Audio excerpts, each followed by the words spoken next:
Hello everyone, IAmCasualty and I want to ask if you're using the right weapon for your build right now. I ask this because every weapon in Diablo IV can roll stats on it to help your build, but did you know that each weapon comes with a stat that will always be on that weapon each time you find it? This is called an innate stat, and it will always be there on that weapon type. Today, I'll be going over each weapon to help you decide which one fits best for your build or class.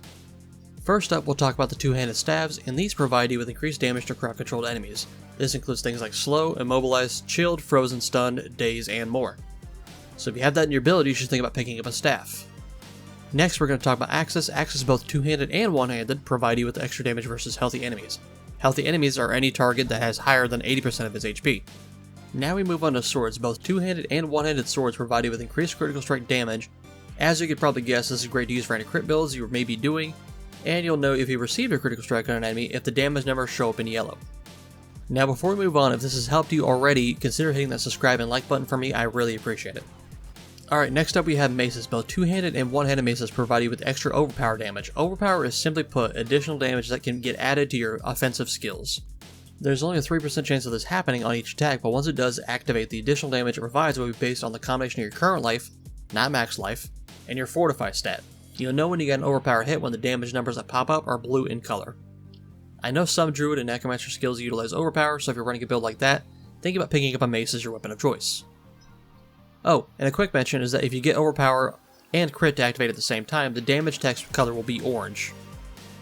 Next up, for all you necromancers out there, scythes, both one-handed and two-handed, will provide you with life on kill, meaning that when you kill an enemy you gain that many hit points back based upon this stat, giving you so much needed sustain in the heat of battle. And for both necromancers and sorcerers out there, we're going to talk about wands, and these provide you with increased lucky hit chance. I won't talk about how that works too much because I've already talked about it in a previous video. You can find that at the top right of the screen, but just know that Lucky Hit, when activated, can activate other effects or skills. An example of this is the Pack Leader Spirit boon on Druid. Moving on to Daggers, these stabby implements provide you with increased damage to close enemies, which is great for any up-close and personal build you might whip up on your rogue. Next up, we move into the final two weapon types before we start talking about offhand items, and those are bows and crossbows. Bows will provide you with increased damage to distant enemies, which is good for the ranged playstyle and keeping your enemies at a distance, while crossbows give you increased damage to vulnerable targets, which is still good for the ranged playstyle and especially good on cold builds.